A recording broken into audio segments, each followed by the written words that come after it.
हम chapter revise करने वाले हैं वो चैप्टर है आपका गोल गोल चैप्टर, जो जनरली बच्चों का वैसे भी गोल गोल रहता है, जैसे आपकी मम्मी की रोटी रहती है गोल गोल, वो गोल गोल चैप्टर का नाम है सर्कल। देखो ये बहुत इंपॉर्टेंट चैप्टर है, इसलिए क्योंकि भाई इस चैप्टर से क्वेश्चन जो आते हैं वो 5 to 7 मार्क्स के आते हैं, लेकिन जनरली 1 मार्क में इसका क्वेश्चन पूछने की प्रोबेबिलिटी काफी कम रहती है। इसके जो क्वेश्चन आते हैं वो 2 मार्क्स और 3 मार्क्स में ज्यादा पूछे जाते हैं, और इसमें जो थ्योरम्स होती है उसकी एप्लीकेशन पे तो काफी सारे क्वेश्चन पूछे जाते हैं। चैप्टर दिखने में टफ है क्योंकि लगता है बहुत बड़ा चैप्टर है, लेकिन ये चैप्टर कंपैरेटिवली बहुत इजी होता है अगर आप इसको बहुत ध्यान से पढ़ रहे हो। तो स्टार्ट करते हैं। स्टार्ट करने से पहले जो लोग मुझे नहीं जानते, मैं हूं आयुषी जैन, सरल मैथ्स फैकल्टी, और हम जो चैप्टर यहाँ पे पढ़ रहे हैं ये चैप्टर है सर्कल, जो आपका बहुत ही फटाफट रिवाइज होने वाला है इस लेक्चर के बाद। और जो लोग अगर फर्स्ट टाइम ये पढ़ रहे हैं तो भी इसको फटाफट देख लो एक बार, ताकि एक बार के लिए सर्कल माइंड में फिट हो जाए और उसके बाद आप इसका डिटेल्ड वर्जन भी बिल्कुल पढ़ सकते हो। ठीक है, तो स्टार्ट करते हैं। जिन्होंने चैनल सब्सक्राइब नहीं किया है सब्सक्राइब कर लो, बेल आइकन को हिट कर लो, और अगर वीडियो पसंद आता है तो लाइक शेयर जरूर करना। ठीक है, अगर हम बात करें सर्कल्स की तो डेली लाइफ में यार सर्कल्स हम कितनी जगह देखते हैं। सुबह उठ के जो बच्चे साइकिल से स्कूल जाते हैं वो अपनी बाइसिकल में जो टायर होता है उसमें देखते हैं। जिन लोगों को म्यूजिक सुनने का शौक है तो वो जो डिस्क आती है उस फॉर्म में देख सकते हैं। जो कॉइन्स होते हैं हमारे 1 रुपी कॉइन, 2 रुपी कॉइन, उसमें हम सर्कल्स को देखते हैं। जो राउंड टेबल्स होती है वो सर्कुलर फॉर्म में होती है।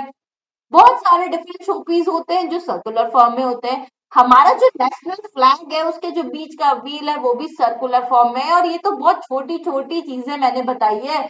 मैंने सबसे पहले जो बोला था हमारी मदर की जो बनाई हुई रोटी होती है वो कैसी गोल होती है, वो भी कैसी होती है, सर्कुलर होती है।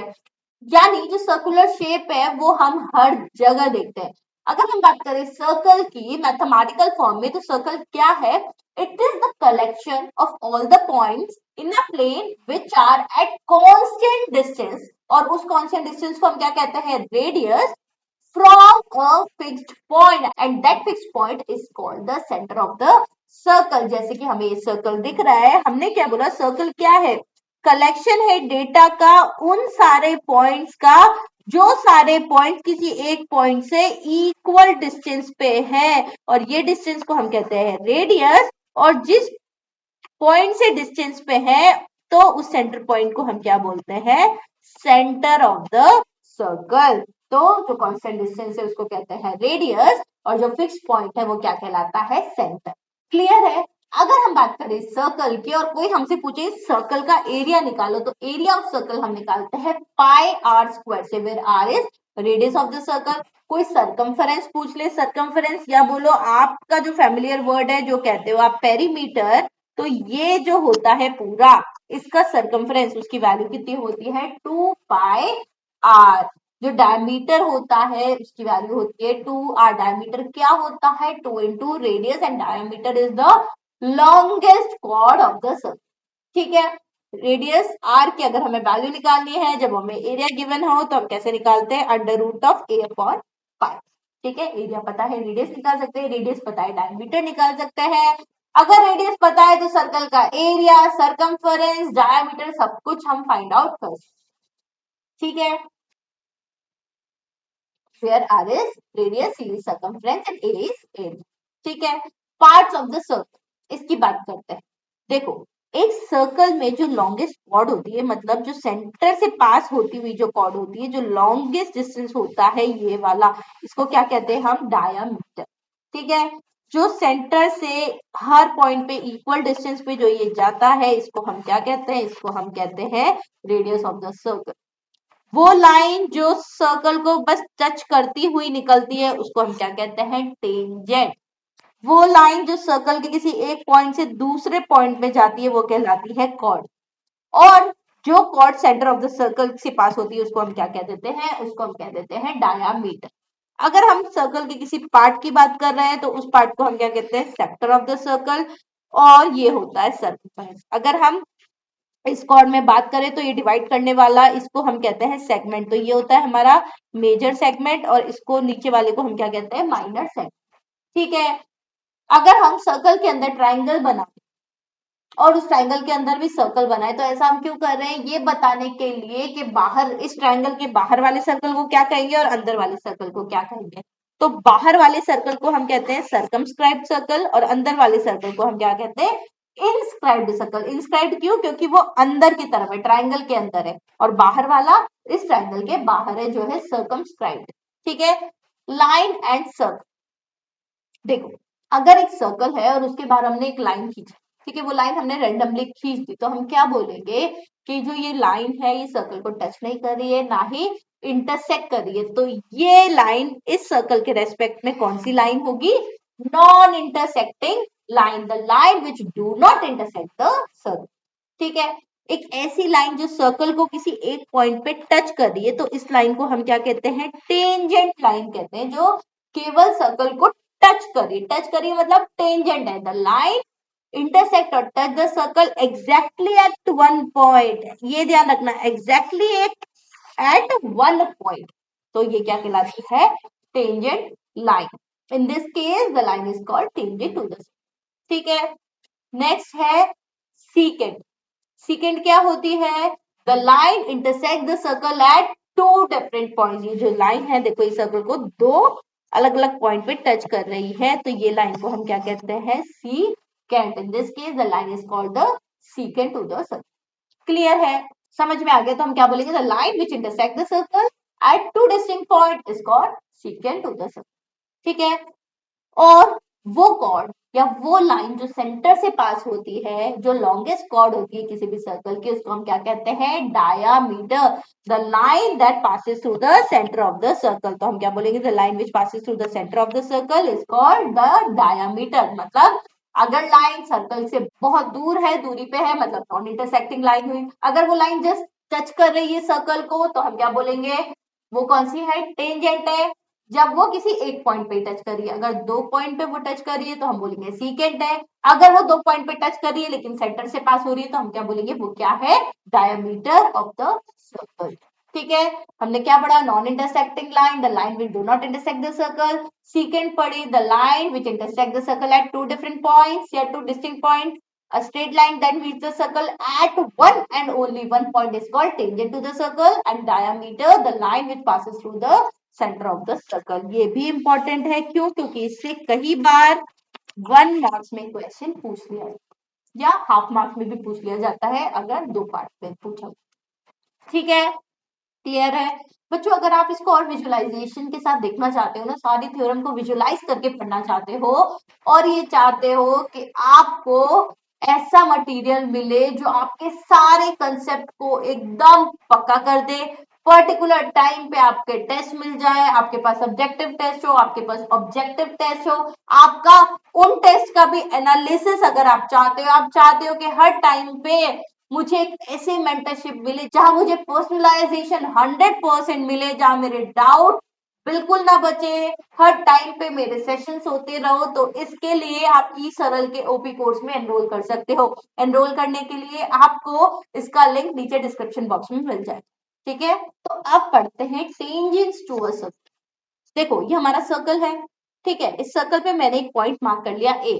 इससे मैंने एक लाइन पास करी जिसको मैं बोल रही हूँ टेंजेंट। क्यों भाई? क्योंकि ये सिर्फ एक ही पॉइंट से पास कर रही है, पी क्यू। तो मैं बोलूंगी पी ए क्यू क्या है? पी ए क्यू टेंजेंट है इस सर्कल की। अब आप मुझे बताओ, क्या इससे और टेंजेंट भी पास हो सकती है? बिल्कुल हो सकती है। देखो, ये एक टेंजेंट हो गई। अब मैंने जो लाइन खींची, क्या ये भी एक टेंजेंट होगी? भाई ये भी तो इसी से पास कर रही है।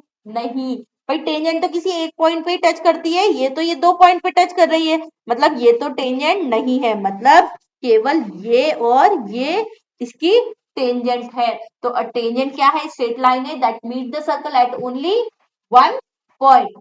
Infinite tangents can be drawn to a circle. Very important line के एक सर्कल से इनफाइनाइट नंबर ऑफ टेंजेंट्स हम ड्रॉ कर सकते हैं। ठीक है। अब देखो, कुछ बातें जो हमें याद रखनी है वो है, सबसे पहली, only one more tangent can be parallel to any given tangent of a circle. अगर हमारे पास ये सर्कल है, इस सर्कल से मेरे पास ये एक टेंजेंट है, तो इस टेंजेंट के पैरेलल मैं सिर्फ एक ही टेंजेंट और खींच सकती हूँ। हाँ, इस पॉइंट से और टेंजेंट भी पास हो सकती है, लेकिन पैरेलल सिर्फ एक ही टेंजेंट हो सकती है। अगर मेरा टेंजेंट यहाँ होगा तो के पैरेलल सिर्फ ये एक टेंजेंट और आ सकती है। क्लियर है? Next, the line containing the radius through the point of contact is called normal to the circle at the point. कहने का मतलब इस टेंजेंट से अगर एक लाइन डालू जो नॉर्मल है, ठीक है, तो ये जो पॉइंट ऑफ कॉन्टेक्ट होगा ये क्या कहलाएगा? ये normal to the circle. A line containing the radius, ये जो लाइन है जो रेडियस को कंटेन कर रही है through the point of contact, तो इसको हम क्या बोलेंगे? नॉर्मल। और ये क्या रहेगी? नॉर्मल या बोलो परपेंडिकुलर रहेगी सर्कल के। ठीक है, ए को हम क्या बोलेंगे? पॉइंट ऑफ टेंजेंसी या पॉइंट ऑफ कॉन्टैक्ट। और ये पॉइंट ऑफ कॉन्टैक्ट रेडियस वाली लाइन से हमेशा क्या रहेगा? परपेंडिकुलर। क्लियर है? Number of tangents to a circle from a point. ठीक है, इसके लिए देखो सबसे पहला केस, अगर जो पॉइंट है वो सर्कल के अंदर लाई कर रहा है। अगर कोई पॉइंट सर्कल के अंदर लाई कर रहा है तो क्या उससे हम टेंजेंट खींच सकते हैं? कितनी नंबर ऑफ टेंजेंट होगी? 0, क्योंकि टेंजेंट तो सिर्फ एक ही पॉइंट पे सर्कल को कट कर सकती है। तो no tangent can be drawn from the point lying inside the circle. अगर कोई पॉइंट सर्कल के बाहर है, अगर कोई पॉइंट सर्कल के बाहर लाई कर रहा है तो कितनी हम उस पॉइंट से भाई exactly one tangent can be drawn if the point lies on the circle. ठीक है, केस 3 आता है if the point lie outside the circle. Outside the circle अगर कोई पॉइंट लाई कर रहा है लाइक दिस, तो इससे कितनी नंबर ऑफ टेंजेंट हम ड्रॉ कर सकते हैं? इससे एग्जैक्टली 2 टेंजेंट हम ड्रॉ कर सकते हैं अगर वो पॉइंट क्या कर रहा है? बाहर लाई कर रहा है। तो अगर पॉइंट सर्कल के अंदर लाई कर रहा है तो कोई भी टेंजेंट नहीं बनेगी। अगर जो पॉइंट है वो सर्कल पर लाई कर रहा है तो हम एक टेंजेंट ड्रॉ कर सकते हैं। और अगर वो पॉइंट सर्कल के बाहर लाई कर रहा है तो एग्जैक्टली 2 नंबर ऑफ टेंजेंट हम ड्रॉ कर सकते हैं। ठीक है, अब बात करते हैं थ्योरम की। तो सबसे पहली थ्योरम जो हम पढ़ते हैं वो पढ़ते हैं the tangent at any point of a circle is perpendicular to the radius through the point of contact. कहने का मतलब भाई ये जो थ्योरम है वो बहुत इंपॉर्टेंट है। ये थ्योरम ये कहती है the tangent at any point of a circle. भाई ये जो टेंजेंट है किसी भी अगर पॉइंट, यहाँ पे पॉइंट पी की हम बात करें, यहाँ से अगर हम टेंजेंट खींच रहे हैं तो वो क्या होगी? परपेंडिकुलर होगी। किससे? रेडियस से through the point of contact. अगर पॉइंट ऑफ कॉन्टैक्ट की बात करें तो इस पॉइंट ऑफ कॉन्टैक्ट से ये जो लाइन होगी ये क्या होगी? परपेंडिकुलर होगी। तो देखो आपसे कई बार इसका प्रूफ भी पूछ लिया जाता है, तो इसका प्रूफ हम कैसे करते हैं? हम क्या करते हैं, यहाँ से कंस्ट्रक्शन करते हैं। ये लाइन हम यहाँ पे इसको नेम दे देते हैं, ये हमारी पॉइंट है आर, ये हमारा पॉइंट है क्यू। तो देखो अब यहाँ पे हम इसको कैसे प्रूव करते हैं? भाई हमें पता है ये जो ओ आर है वो किससे? ओपी से तो छोटा है, और जो ये ओ क्यू है वो ओपी से बड़ा है। लेकिन यहाँ से हम कितनी भी लाइन सेगमेंट खींचे, हमें पता है of all the line segment जो परपेंडिकुलर लाइन होती है वो कौन सी होती है? Shortest line. और ये जो ओपी है ये हमारे इससे भी छोटा है और इससे भी छोटा है, तो हम क्या बोलेंगे? ये जो पॉइंट ऑफ कॉन्टैक्ट होगा वो क्या होगा? परपेंडिकुलर होगा। ठीक है, इसका डिटेल प्रूफ चाहते हो तो डिटेल प्रूफ आप इसका ऐप में भी देख सकते हो। Diameter subtends 90 degree at the circumference. Another important concept जिसपे क्वेश्चन पूछे जाते हैं कि जो डायमीटर होता है वो सर्कमफरेंस पे कितना एंगल बनाता है? 90 डिग्री का एंगल बनाता है। इस पे वैल्यूज देके भी क्वेश्चन पूछे जा सकते हैं।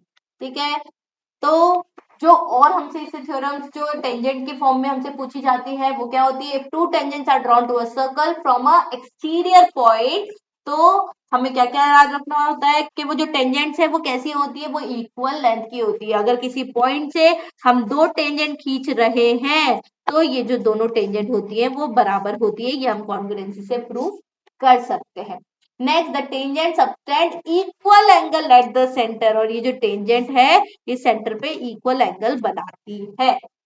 ठीक है, next, the tangents are equally inclined to the line joining the point at the center of the circle। और ये जो टेंजेंट है ये इक्वली इंक्लाइन होती है, मतलब ये एंगल और ये एंगल भी क्या होते हैं? बराबर होते हैं। Very very very important. सबसे पहली चीज, किसी बाहर के पॉइंट से अगर हम 2 टेंजेंट खींचते हैं किसी भी सर्कल पे तो वो जो दोनों टेंजेंट होगी वो लेंथ में बराबर होगी। वो जो दोनों टेंजेंट है वो इक्वल एंगल सबटेंड करती है सेंटर पे, और जो वो दोनों टेंजेंट है वो इक्वली इंक्लाइन होती है किसके? To the line joining the point of contact and the centre of the circle. Clear है? अगर आपको इसके माइंड मैप चाहिए तो इसके माइंड मैप आप डाउनलोड कर सकते हैं। ठीक है, ये इसके माइंड मैप है। Okay, thank you.